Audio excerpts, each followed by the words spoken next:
Good morning. कैसे हो भाई सारे। आज हम बात करें, पिछली क्लास में हमने रेखा कोण शुरू किया था, तो रेखा कोण में पहला जो था रेखा के बारे में हमने देखा। आज हम बात करेंगे कोण के बारे में, एंगल। तो एंगल की बात करें तो पहली चीज जो है, कोण होता क्या है, ये हमारे बात दिमाग में आनी चाहिए। एंगल जो है वो है क्या, एंगल की परिभाषा क्या है। तो आपके दिमाग में आएगी, एंगल जो है वो होता है एक ही बिंदु से गुजरने वाली दो किरणों के मध्य बनी आकृति। क्या कह सकते हैं, परिभाषा सुनना। एक ही बिंदु से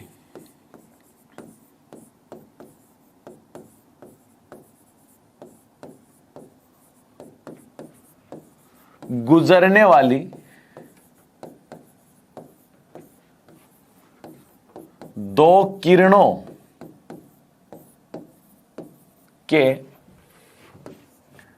के मध्य बनी आकृति कोण कहलाती है। क्या कहा है, एक ही बिंदु से गुजरने वाली दो किरणों से बनी आकृति क्या कहलाती है, कोण कहलाती है। फिर कहें एक शीर्ष बिंदु उभयनिष्ठ हो, ऐसी दो किरणों के मध्य बनी आकृति क्या कहलाती है, कोण। या फिर एक और परिभाषा भी कह सकते हैं, किन्हीं दो रेखाओं के मध्य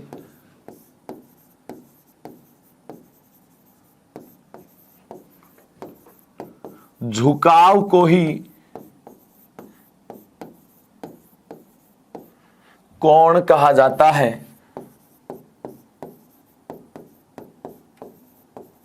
क्या कहा है, किन्हीं दो रेखाओं के मध्य झुकाव को ही क्या कहा जाता है, कोण कहा जाता है। वैसे पहली परिभाषा वो ज्यादा सटीक लगती है, जैसे कि एक ही बिंदु से गुजरने वाली दो किरणों के मध्य बनी जो आकृति है वो क्या कहलाती है, कोण। ये देखो, एक ही बिंदु से गुजरी दो किरणें, इनके मध्य जो आकृति है वो क्या कहलाती है, कोण, थीटा। क्या कहलाती है, कोण। तो ये है थीटा, ठीक है ना हमारे पास। तो सबसे पहले हमने कहा कि एक ही बिंदु से गुजरने वाली दो किरणों के मध्य बनी आकृति क्या कहलाती है, कोण। या फिर आप कह सकते हो किन्हीं भी दो रेखाओं के मध्य जो झुकाव होता है वो झुकाव ही क्या कहलाता है, कोण कहलाता है। अब अगली बात करें हम यहां पे कि कोण माप के आधार पे, देखो सबसे पहले मैं कहूं माप के आधार पे, यहां हम सीधी सीधी बात करेंगे कि भाई हम इनको ना तो कोई और चीज लेंगे। यहां पे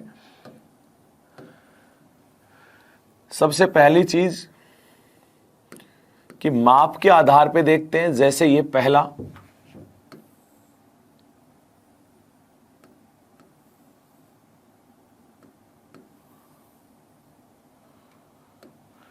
माप के आधार पे ऐसे भाई कि जैसे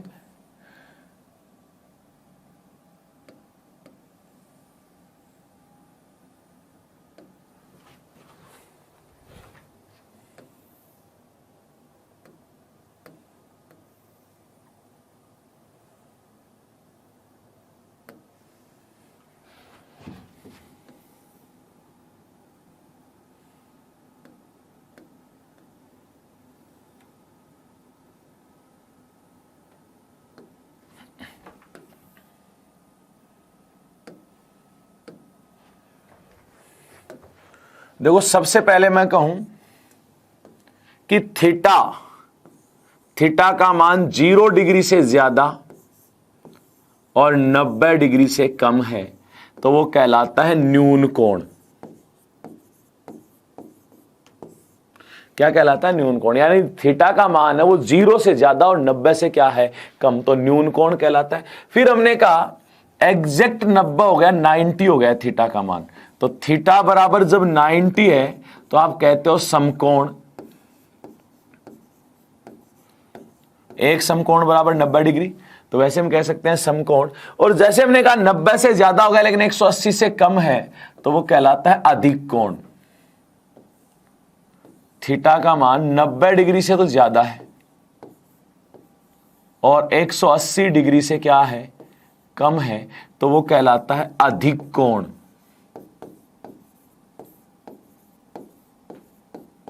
क्या कहलाएगा भाई, अधिक। फिर मैंने कहा एग्जैक्ट 180 हो गया, 180 जैसे ये है, तो थीटा बराबर एग्जैक्ट 180 डिग्री, तो इसे आप कहोगे सरल कोण या रिजु रेखीय कोण।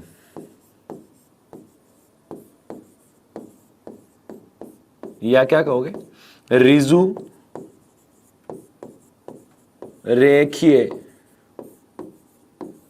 कोण, सरल कोण कहोगे या रिजु रेखीय कोण कहोगे। 30, इसके आगे हम कहें कि अब 180 से भी बढ़ गया, 180 से भी बढ़ गया, लेकिन 360 डिग्री से क्या है, कम, तो आप कहोगे वरहद कोण है, या फिर क्या कहेंगे, प्रतिवर्ती कोण।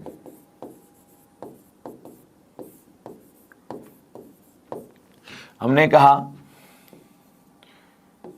ये एक राउंड पूरा कर लिया इसने, थीटा बराबर एग्जैक्ट 360 हो गया, तो आप कहोगे पूर्ण कोण, कंप्लीट एंगल हो गया भैया।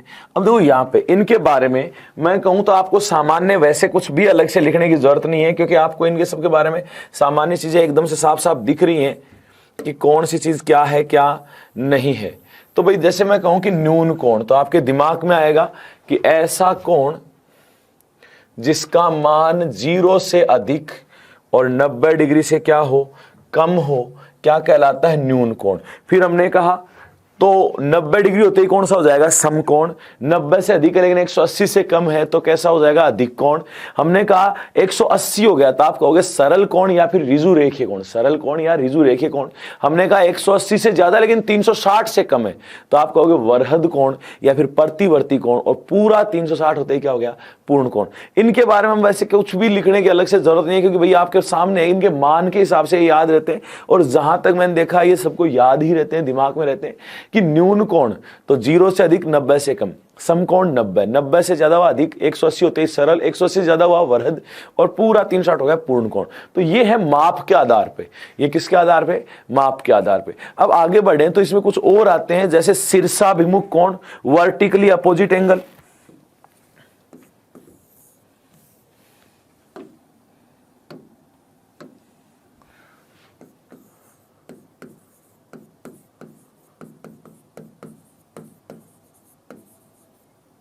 इससे पहले मैं आपको 2-3 यहां पे नाम लिखाता हूं, जैसे एक सरल रेखीय युग्म,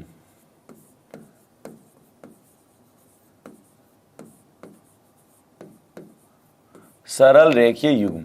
तो ये क्या होता है सरल रेखीय युग्म, जैसे मैं कहूं कोई एक रेखा है, रेखा के किसी एक बिंदु पर एक तरफ जितने भी कोण बने उन सब का योग क्या होगा, 180, और वो अलग अलग कोण है तो उनका समूह कहलाएगा सरल रेखीय युग्म। जैसे मैं कहूं यहां पे ये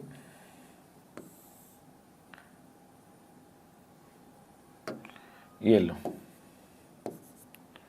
x y z, ये 3 कोण है, तो आप क्या कहोगे x + y + z क्या है, 180। तो ये जो युग्म है x y z का, ये क्या कहेगा, सरल रेखीय युग्म। तो हम क्या कहेंगे, किसी रेखा के एक तरफ बने कोणों का युग्म ही क्या कहलाता है, सरल रेखीय युग्म। किसी रेखा के, या सीधा लिखें रेखा के किसी बिंदु पर एक तरफ बने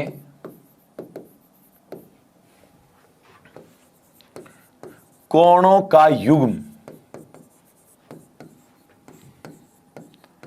सरल रेखीय युग्म कहलाता है।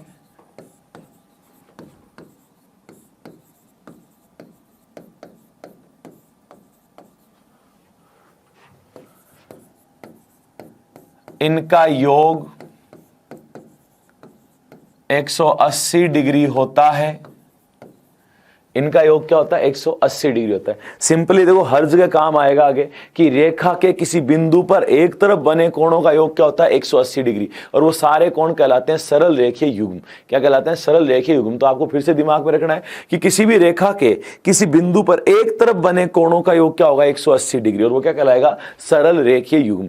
अब जैसे मैं कहूं अगला जो नाम आता है यहाँ पे माप के आधार पर, जैसे ये माप ही था भाई 180, वो होता है हमारे पास पूरक कोण। क्या नाम लिया, पूरक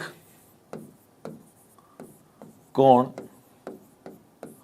पूरक कोण को कोटि पूरक भी कहते हैं भाई, और अनुपूरक भी कहते हैं। अगर आपको एक कोई सा भी नाम देना इनमें से, इसका मतलब है वो पूरक की ही बात कर रहा है। किसकी बात कर रहा है? पूरक कोणों की। तो यहां पूरक कोण, कॉम्प्लीमेंट्री जो एंगल है, हम बात करें कि किन्हीं भी दो कोणों का योग अगर 90 डिग्री है तो वे कोण एक दूसरे के पूरक कोण कहलाते हैं। किन्हीं दो कोणों का योग अगर 90 डिग्री है, कितना है? 90। पूरक कोण है तो 90, समपूरक तो 180। तो यहां क्या कहोगे? किन्हीं भी दो कोणों का योग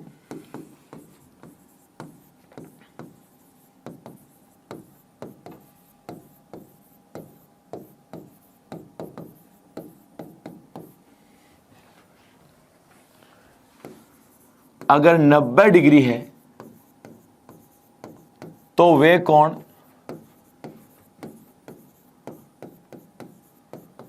एक दूसरे के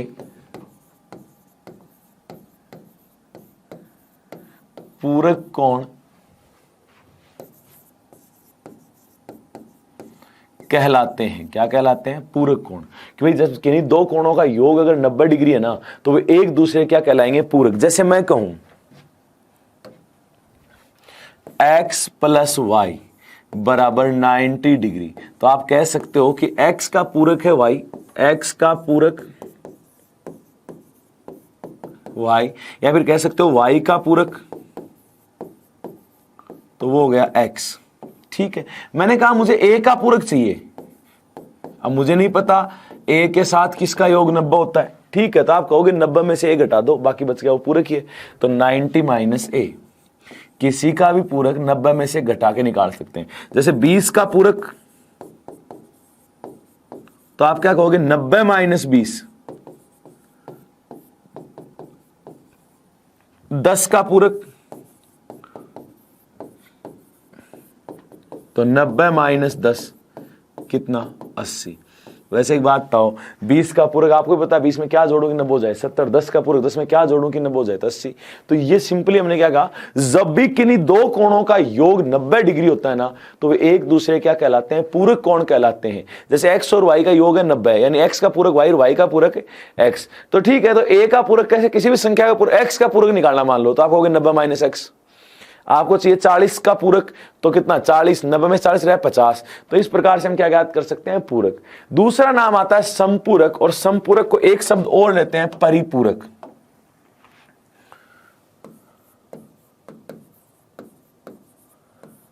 संपूरक या परिपूरक कोण। अब संपूरक या परिपूरक की बात हो तो हम क्या कहेंगे? किन्हीं भी ऐसे दो कोणों का योग जिनका एक योग 180 हो, वो एक दूसरे के संपूरक कहलाते हैं। 90 होता है तो पूरक और 180 होता है तो संपूरक। तो हम क्या कहेंगे?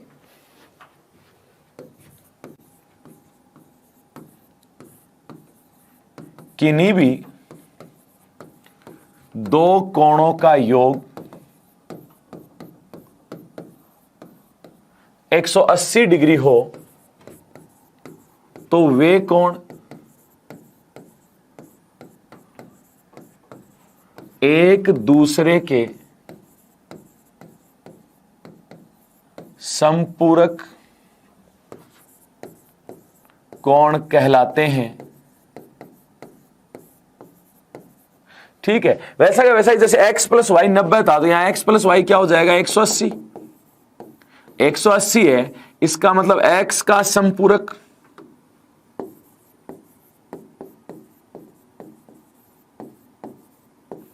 तो y, और y का संपूरक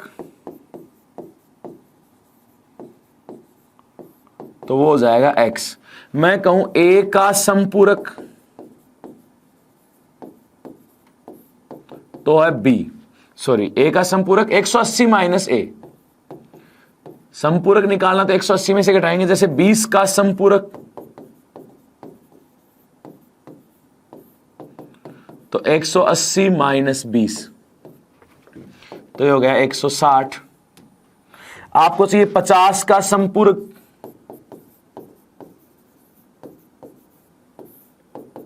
तो 180 माइनस 50, तो इस प्रकार से हम क्या ज्ञात कर सकते हैं, संपूरक। जैसे आपने कहा पूरक, किन्हीं भी दो कोणों का योग 90 डिग्री हो तो एक दूसरे को क्या कहलाते हैं, पूरक। और जब किन्हीं भी दो कोणों का योग 180 डिग्री होता है तो कहलाते हैं संपूरक।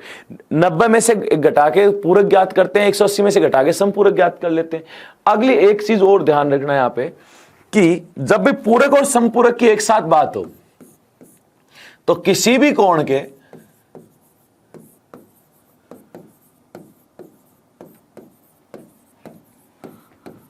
पूरक व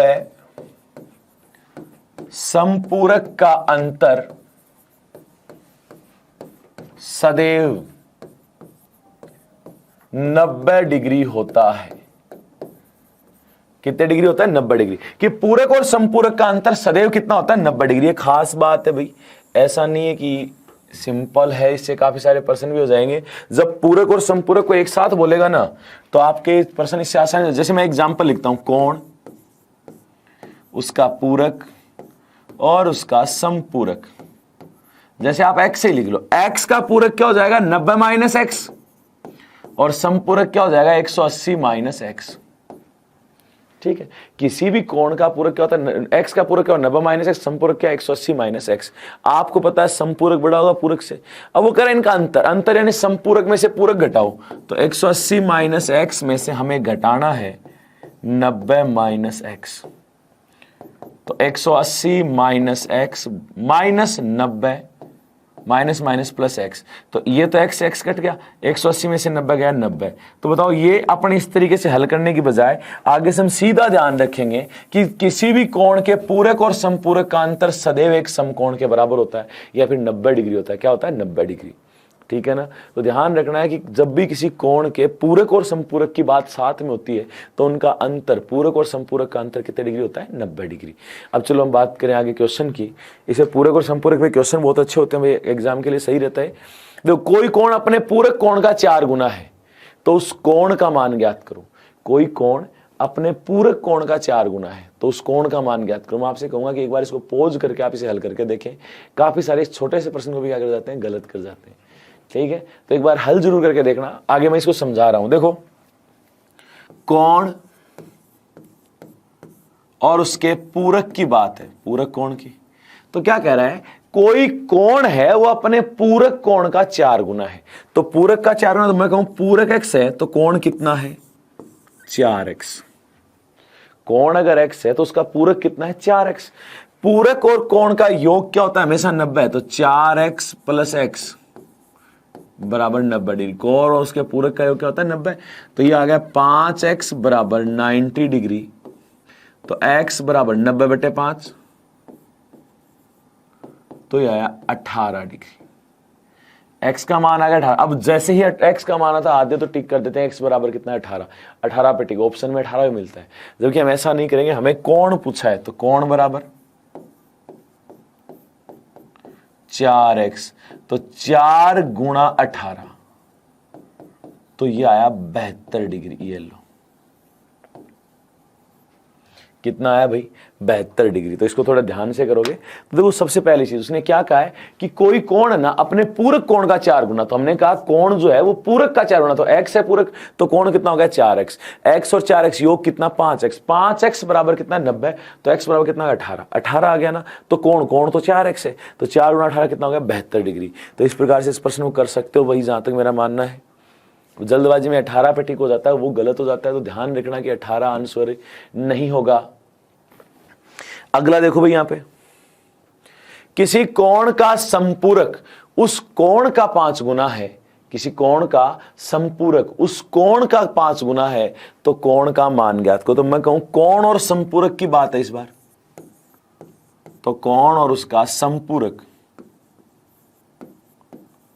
क्या कह रहा है, किसी कोण का संपूरक जो है उस कोण का 5 गुना। कोण का 5 गुना यानी कोण अगर x है तो संपूरक क्या हो जाएगा, 5x।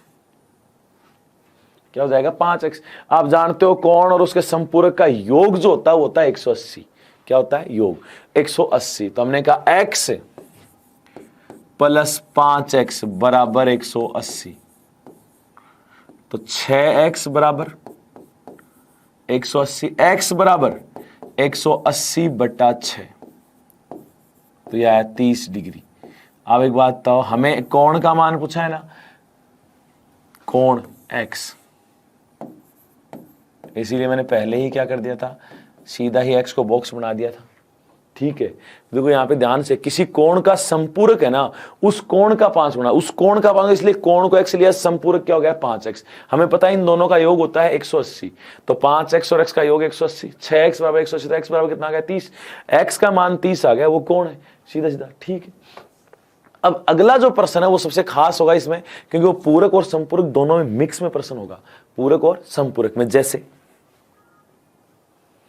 किसी कोण के संपूरक कोण का मान उसके पूरक कोण का 4 गुना है, उसके पूरक कोण का 4 गुना है, तो उस कोण का मान ज्ञात करो। देखो यहां ऑप्शन भी दिए मैंने, तो इसको मैं एक बार ऑप्शन से कराऊंगा, ऑप्शन से करा रहा हूं तो ध्यान से देखना। ये तो कोण हुआ, ऑप्शन में कोण का मान तो कोण ही है, तो वहां आपको लिखना उसका पूरक भी और उसका संपूरक भी।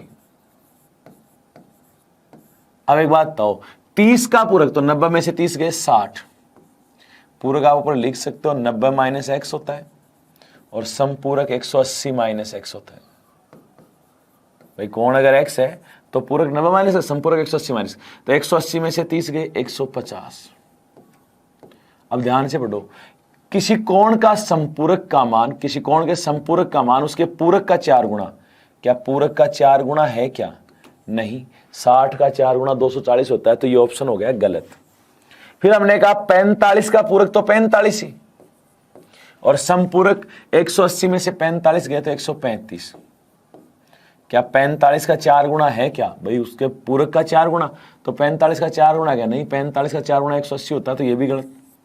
60 का पूरक होता है 30, 60 का संपूरक होता है 120, 30 का 4 गुना 120 होता है क्या? बोले होता है, तो यही हमारा आंसर है 60। ये लो, तो ये तो है ऑप्शन से। ऑप्शन से कैसे कि उसका पूरक और संपूरक दोनों लिखा, और हमने देखा संपूरक पूरक का कितना होना चाहिए 4 गुना, और पूरक का 4 गुना एक ही जगह है, वो 30 का 4 गुना 120। बस।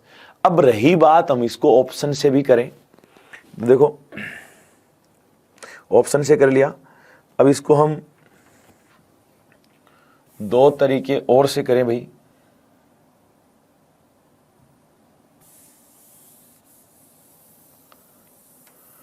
तो वो तरीके ध्यान से सुनना।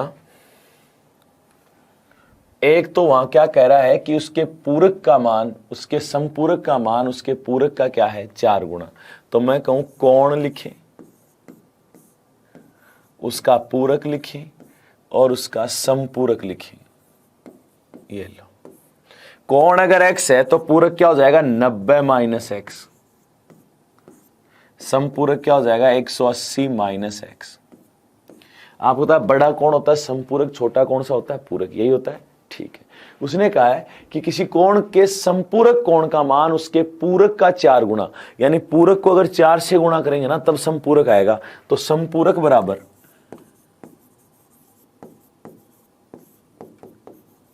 4 गुणा पूरक। संपूरक कितना है 180 माइनस x बराबर 4 गुणा 90 माइनस एक्स, गुणा करो, ये तो 180 माइनस एक्स ही रहेगा, बराबर 4 से गुणा किया 9 चौक 36, 360 माइनस 4x। एक्स वाले पद एक तरफ बाकी एक तरफ, तो 4x इधर प्लस में आएगा भाई, 360, 180 किस में जाएगा माइनस में, तो 3x बराबर 180, x बराबर 180 बटा 3, तो ये आ गया 60 डिग्री। ये लो, यहां कुछ नहीं किया, सिर्फ एक चीज ध्यान दी, कोण लिखा पूरक संपूरक, सिंपल सब जानते हैं कि x का पूरक होता है 90 माइनस, संपूरक होता है 180 माइनस का। उसने कहा संपूरक जो है ना पूरक का 4 गुना है, तो 4 गुना पूरक कर दिया, दोनों की वैल्यू रखी, x का मान आ गया। एक हम जानते हैं कि कोण उसका पूरक और उसका संपूरक यही है। अब हमें कोण का नहीं पता, उसने कहा उस लाइन पे फोकस करते हैं, उसने कहा कि उसके संपूरक कोण का मान पूरक कोण का 4 गुना है। किसका 4 गुना? पूरक का। तो पूरक अगर x है ना तो संपूरक 4 गुना यानी 4x होगा। कितना होगा? 4x। आपको पता है कि किसी भी कोण के पूरक और समपूरक का अंतर 90 डिग्री होता है। पूरक और समपूरक का अंतर कितना होता है? 90 डिग्री। तो इनका अंतर 4x और x में अंतर कितने का है? 3x का, और वो कितना? 90। तो x बराबर 90/3 यानी 30। x का मान 30 आ गया तो टिक मत कर देना, x क्या है? पूरक। 30 चौक 120। सॉरी भाई। अब एक बात बताओ, अब आपको दिमाग लगाना है कि ऐसा कोण जिसका पूरक 30 हो। 30 किसका पूरक है? 60 का। 30 किसका पूरक है? 60 का। तो आप देख लो 90 में 30 घटाए 60, 60 का पूरक है 30। तो हमने कहा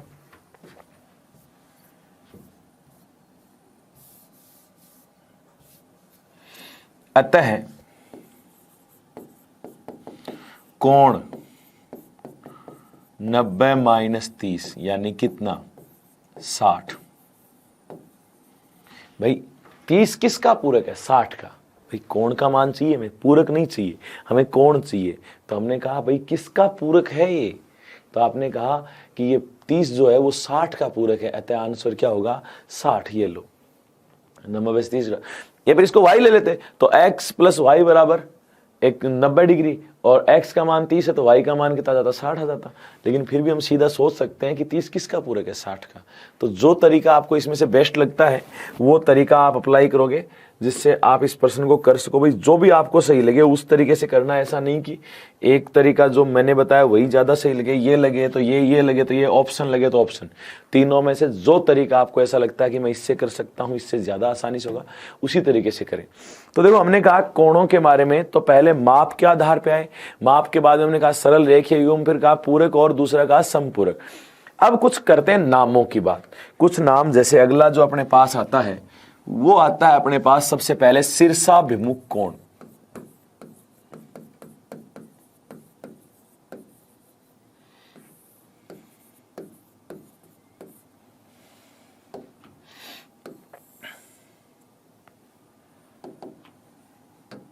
शीर्षाभिमुख कोण, vertically opposite angle. Vertically opposite है शीर्षाभिमुख, नाम से पता चला शीर्ष के आमने सामने कोण। तो जब दो रेखाएं प्रतिच्छेद करती है ना, तो प्रतिच्छेद करने पर शीर्ष के आमने सामने के जो कोण होते हैं वही कोण क्या कहलाते हैं? शीर्षाभिमुख कोण कहलाते हैं। और ये होते हैं बराबर। ये क्या होते हैं? बराबर। जैसे ये दो रेखाएं काट रही हैं, तो मैंने कहा इसके जस्ट अपोजिट ये है, यानी ये थीटा है तो ये भी क्या होगा? थीटा। इसके जस्ट अपोजिट देखोगे तो ये कोण है, तो ये भी क्या है? शीर्षाभिमुख। अगर ये बीटा है तो ये भी क्या होगा? बीटा। तो यहां आप क्या कहोगे? जब दो रेखाएं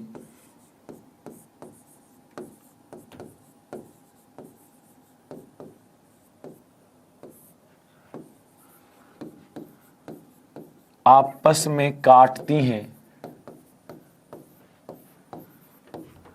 तो कटान बिंदु के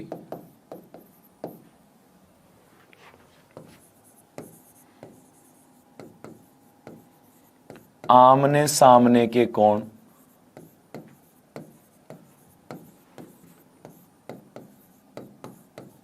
शीर्षाभिमुख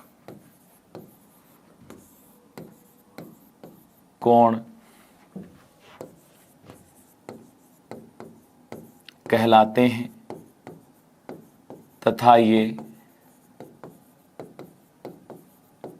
बराबर होते हैं। तो आपसे डायरेक्ट कथन में आ जाएगी शीर्षाभिमुख कोण बराबर होते हैं, तो सही है। शीर्षाभिमुख क्या होते हैं? बराबर। इस प्रकार से आप डायग्राम देखो, दो रेखाएं प्रतिच्छेद कर रही है, शीर्ष है, इसके आमने सामने कोण, तो ये भी थीटा तो ये भी थीटा, ये बीटा तो ये बीटा, तो ये क्या होते हैं? शीर्षाभिमुख कोण होते हैं। और ये हमेशा क्या होते हैं? बराबर होते हैं। शीर्षाभिमुख कोण क्या होते हैं भाई? बराबर होते हैं। अगला पॉइंट हम बात करें शीर्षाभिमुख के बाद में, तो वो आपके पास आता है आसन कोण। सेकंड लेवल में पिछली बार पूछा था आसन कोण।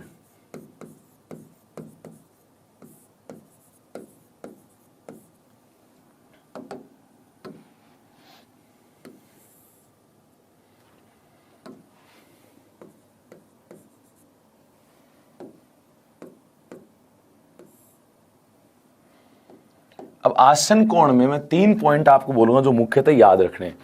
पहला, इनका शीर्ष बिंदु उभयनिष्ठ होता है। शीर्ष बिंदु क्या होता है? उभयनिष्ठ। ठीक है। दूसरी, एक भुजा उभयनिष्ठ होती है, एक भुजा उभयनिष्ठ होती है। ठीक है। तीसरा, बनने वाले दोनों कोण उभयनिष्ठ भुजा के विपरीत दिशाओं में होते हैं, यानी उनमें कोई भी पार्ट कॉमन नहीं होगा बनने वाले कोणों में। जैसे सिंपली मैं आपसे कहूं, आप एक बात बताओ, जैसे आप किताब खोलते हो, ऐसे किताब का एक पेज है जो बीच में आपने इसको पकड़ा, तो एक कोण तो इधर बन रहा है, एक कोण इधर, तो ये क्या है? ये है भाई शीर्षाभिमुख कोण। वैसे आप क्या कहोगे, जैसे ये कोई दो कोण है,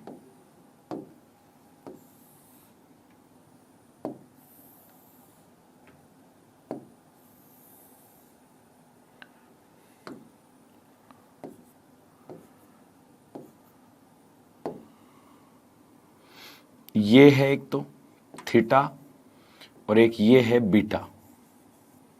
ठीक है। एक मैं वापस बना रहा हूं,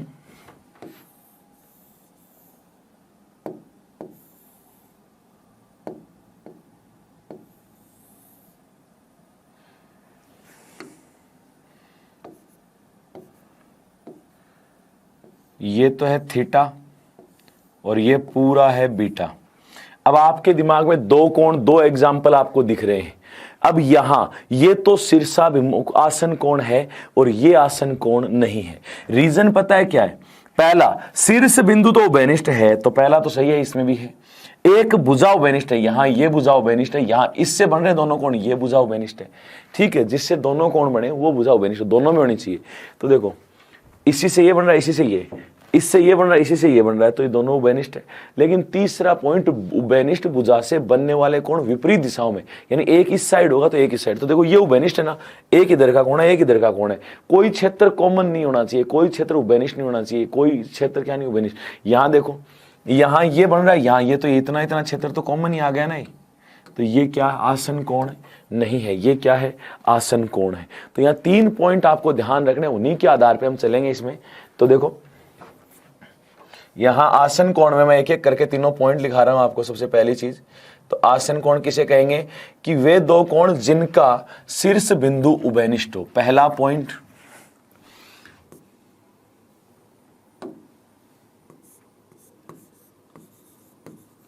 इनका शीर्ष बिंदु उभयनिष्ठ होता है।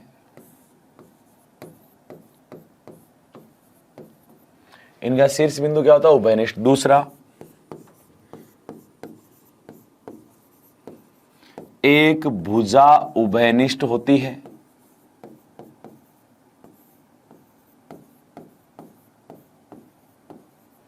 एक भुजा क्या होती है? उभयनिष्ठ। तीसरा, बनने वाले दोनों कोण उभयनिष्ठ भुजा के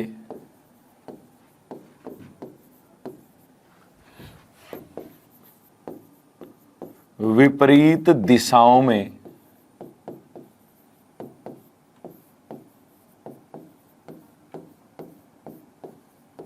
होते हैं। देखो 3 पॉइंट हमने क्या कहा कि पहला पॉइंट जो है वो है कि जो दो बनने वाले कोण है ना, उनमें जो शीर्ष बिंदु वो उभयनिष्ठ होता है। शीर्ष बिंदु क्या होता है? उभयनिष्ठ। फिर हमने कहा एक भुजा उभयनिष्ठ होती है, और तीसरा कहा कि बनने वाले जो दोनों कोण है ना, वो उभयनिष्ठ भुजा के कैसे होंगे? विपरीत दिशा में होंगे। कैसे होंगे भाई? विपरीत दिशा में। एक एग्जाम्पल साइड में लिख देता हूं मैं।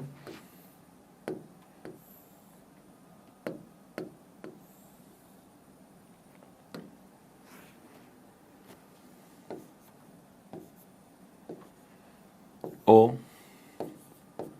ए बी सी, एक कोण ये रहा, इधर से बन रहा है, एक कोण ये रहा, तो दोनों अपोजिट साइड में है, तो ये दोनों उभयनिष्ठ भुजा है।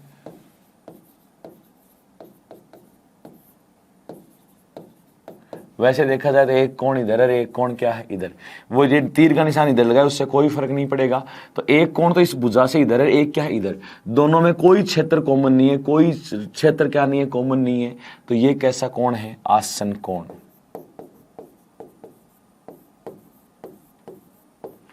कैसा कोण है भाई? आसन कोण है। ठीक है। तो ये हमारा था आसन कोण। अगले कोण और आते हैं, तो वो जो कोण है आगे जो अपन पढ़ने वाले हैं वो है एकांतर कोण, संगत कोण, इस प्रकार के। तो एकांतर और संगत वो बनते हैं जब दो समांतर रेखाओं को एक तिर्यक रेखा काटती है तब। जब दो समांतर रेखाओं को एक तिर्यक रेखा काटती है तब बनेंगे, उनके बारे में हम अध्ययन करेंगे। संगत कोण वैसे तो हम कह सकते हैं जब दो रेखाओं को एक तीसरी रेखा काटती है, तो तिर्यक रेखा के एक तरफ बने एक ही स्थिति में बने कोण क्या होते हैं? संगत कोण। लेकिन यहां हम कहेंगे कि यहां तो सिंपल बात की है, लेकिन जो हमारे काम का है, जो हमारे अध्ययन करने लायक है, वो हम पढ़ते हैं कि दो समांतर रेखाओं और एक तिर्यक रेखा के मध्य संबंध, क्योंकि डायरेक्ट प्रश्न आ जाता है भाई वहां से। तो देखो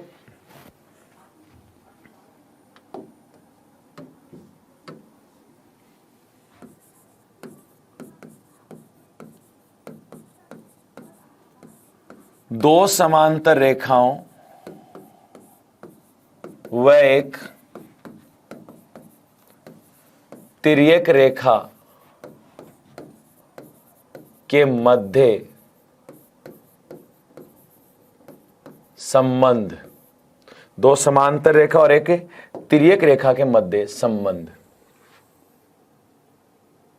इसकी बात करें तो पहले मैं दो समांतर रेखा बनाता हूं और एक तिर्यक रेखा, उसके अंदर हम एक एक चीज को समझते हैं, ठीक है? फिर आगे चल के इनको लिखते जाएंगे।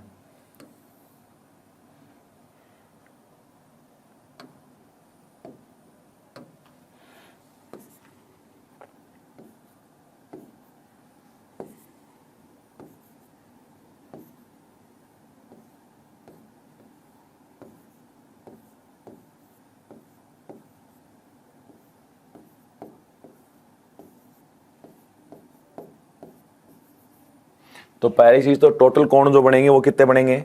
8।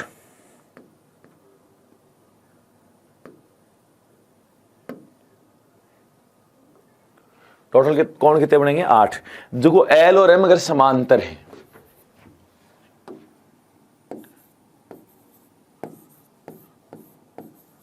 तो यहां मैं कहूं एक तो शीर्षाभिमुख कोण, शीर्षाभिमुख जो आपने कहा था कि शीर्ष के आमने सामने कोण, वो शीर्षाभिमुख, जैसे 1 4 2 3, ठीक है, 5 8 6 7, ये क्या है? शीर्षाभिमुख। शीर्षाभिमुख कोण क्या होते हैं? बराबर होते हैं। क्या होते हैं? बराबर। संगत कोण, जब दो समांतर रेखाओं तिर्यक रेखा के एक तरफ बने एक ही स्थिति में बने कोण क्या होते हैं? संगत कोण। तथा संगत कोण क्या होते हैं? बराबर। जैसे 1 और 5 एक स्थिति में है, 3 और 7, 2 और 6, 4 और 8, ये क्या है? संगत। तो यहां पहला देखो मैं लिखता हूं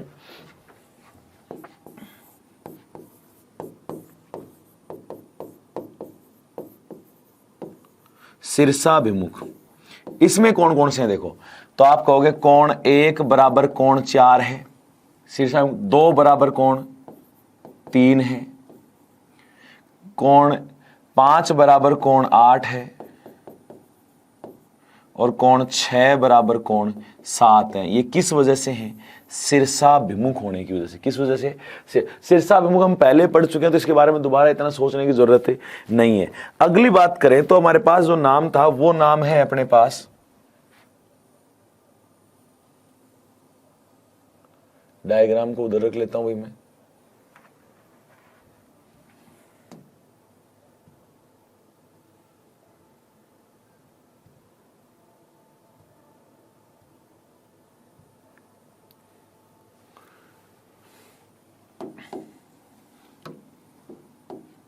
संगत कोण,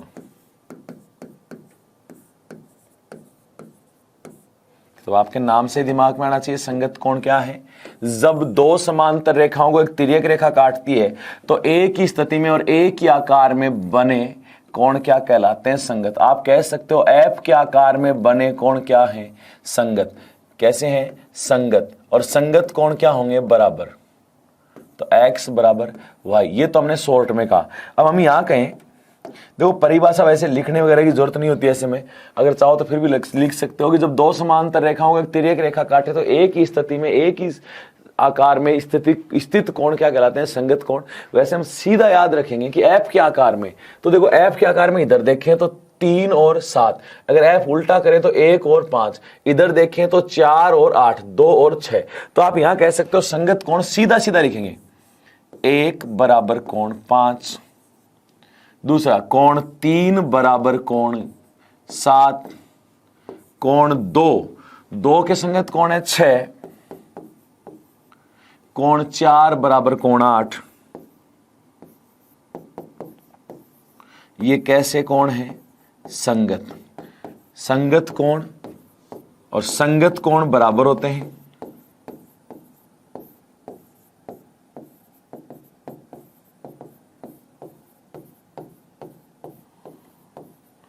ठीक है, संगत कोण क्या होते हैं भाई? बराबर। संगत के बाद में हम बात करें तो वो होता है एकांतर कोण।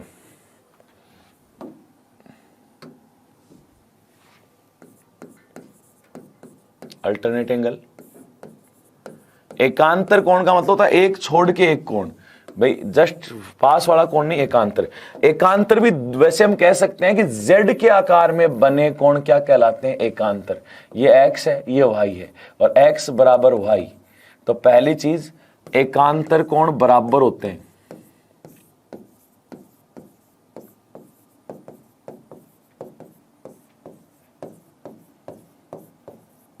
अब देखो, एकांतर भी मैं दो तरीके से लिखूंगा, एक तो बाह्य एकांतर और एक लिखेंगे अंतः एकांतर। ठीक है, अब बाह्य एकांतर देखो, एक के जस्ट अपोजिट क्या है? 8। एक के जस्ट अपोजिट क्या है? 8। दो के जस्ट अपोजिट क्या है? 7। तो आप कह सकते हो एक का एकांतर कौन है? 8। दो का एकांतर कौन है? 7। कौन सा एकांतर? बाह्य। आप ये भी कह सकते हो कोण 1 बराबर कोण 8, कोण 2 बराबर कोण 7। देखो, एक के जस्ट अपोजिट कौन है? बाह्य। भाई ये तो बीच के तो भूल जाओ आप, ठीक है, बीच के भूलते ही ना। एक का अपोजिट 8 है, 2 के अपोजिट 7 है, 7 के अपोजिट 2 है, 2 के अपोजिट 7, 1 के अपोजिट 8, 8 के अपोजिट 1। ठीक है, और ये क्या है? बराबर। तो एक का बाह्य एकांतर 8, 2 का बाह्य एकांतर 7। ठीक है, अंतः एकांतर बार बार भूलो, अंदर में 4 ही कोण है। एकांतर देखो, 6 के एकांतर 3, 3 के एकांतर 6, 4 के एकांतर 5, 5 के एकांतर 6, तो 3 6 4 और 5 एकांतर बराबर होते, हम कहते हैं कोण 3 बराबर कोण 6 और कोण 4 बराबर कोण 5। क्यों? क्योंकि बाह्य एकांतर है। कैसे एकांतर है भाई? बाह्य एकांतर है। ठीक है, अगला हम बात करें, अब एक साथ देखेंगे इनको। तो आपने देखा कि 1 बराबर 4 है, 4 बराबर 5 है, 5 बराबर 8 है। तो आप ये लिख सकते हो कोण 1 बराबर कोण 4 बराबर कोण 5 बराबर कोण 8। इधर कोण 2 बराबर कोण 3 बराबर कोण 6 बराबर कोण 7। वैसे देखो, 2 और 3 बराबर है 3 और 7 बराबर 7 और 6 बराबर, तो 2 और 3 बराबर 3 और 6 एकांतर है, 6 और 7 क्या है? शीर्षाभिमुख है। ठीक है, यहां मैं कहूं कोण 1 प्लस कोण 3, कोण 1 प्लस कोण 2 बराबर क्या है? 180 डिग्री। भाई रेखा के एक तरफ बने कोणों का योग क्या होता है? 180। ये तो सामान्य सी बात हो गई। अब बात करें, एक कथन आपके पास सीधा सीधा आता है, जब दो समांतर रेखाओं को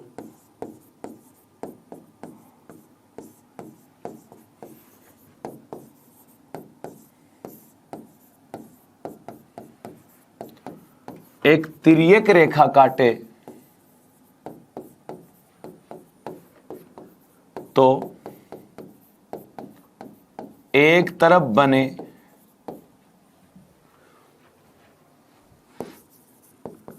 अंतः कोणों का योग 180 डिग्री होता है तथा एक तरफ बने बाह्य कोणों का योग भी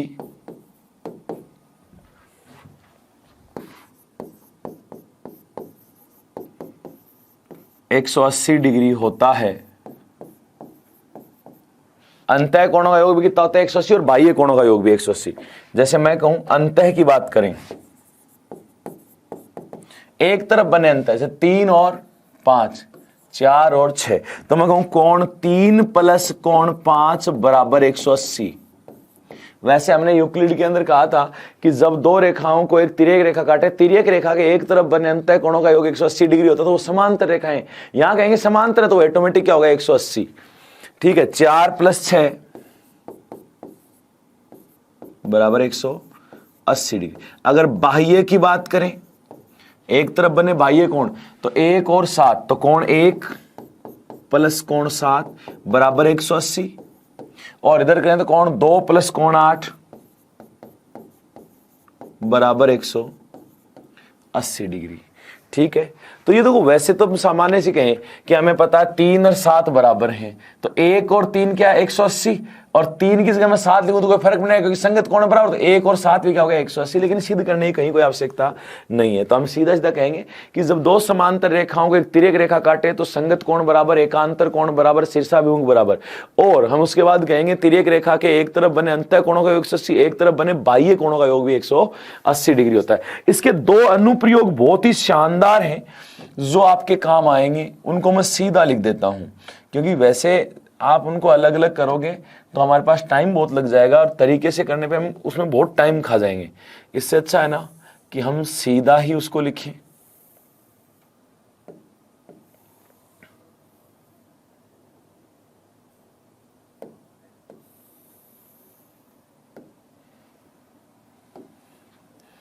पहला,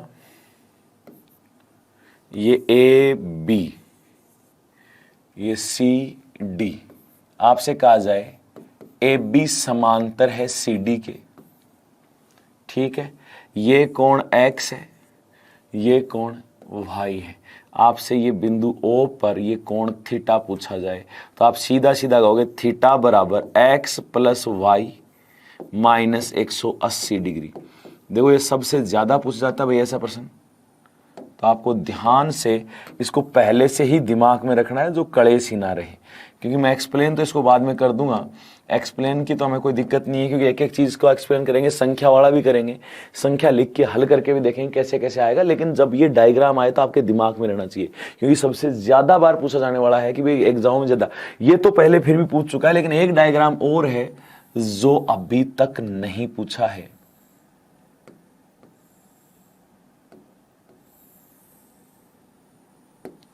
एम, कौन एम, एम जो है ये अभी तक पूछा नहीं गया, तो इस बार ये पूछे जाने की संभावना 90% है भाई। ये जो थीटा होता है ना, ये x और ये y, तो यहां होता है थीटा बराबर x प्लस वाई। यहां देखो, आपको एक चीज ध्यान देना है कि m बन रहा है, ये दोनों समांतर है, m बन रहा है तो दोनों जो चौपली में जो कोने पे जो कोण है उनका योग बीच में होता है m के, यानी इन दोनों का। यहां अगर आपके पास m इस प्रकार से बना हुआ है तो आप कहोगे इस कोण का और इस कोण का जो योग है ना वो यहां होगा। ठीक है, आपके पास ये इस प्रकार है तो आपको इस कोण का इस कोण का योग यहां होगा। आपके पास ये इस प्रकार है तो इस कोण का योग कहाँ होगा, यहां होगा। यानी ये किसी भी साइड दे उससे कोई फर्क नहीं पड़ेगा, आप तुरंत एक दिमाग में होना चाहिए भाई हम हल करने हो तो हल कर ही सकते हैं काफी तरीके से हमारे पास। जैसे मैं कहूँ कि यहाँ इसको ऐसे समांतर खींची तो आपने कहा इन दोनों के समांतर एक रेखा खींची, ये x तो ये भी x, ये y तो ये y, क्योंकि एकांतर है। और ये क्या हो गया x पूरा क्या x प्लस वाई। लेकिन इनके बारे में हम जब क्वेश्चन करेंगे तब डिस्कस करेंगे कैसे कैसे है। तो ये दो टाइप हैं, दो डायग्राम ऐसे हैं जो सबसे ज्यादा इंपॉर्टेंट रहते हैं। किताबों को देख लो, चाहे एनसीईआरटी वगैरह को देख लो, चाहे माध्यमिक से बोर्ड की किताबों को देखो, तो ये ज्यादातर क्वेश्चन ऐसे हैं जो सीधे सीधे हमारे पास आते हैं। यहाँ अलग अलग संख्या है, उससे कोई फर्क नहीं पड़ेगा, हम एक एक करके यहाँ पे क्वेश्चन हल करेंगे। तो ये हैं जो आज हमने थ्योरी वाला देखा, अभ्यास प्रश्न जो आए हुए प्रश्न और कुछ अभ्यास प्रश्न अगली क्लास में करेंगे। तो चलो मिलते हैं अगली क्लास में, तब तक के लिए धन्यवाद, थैंक यू।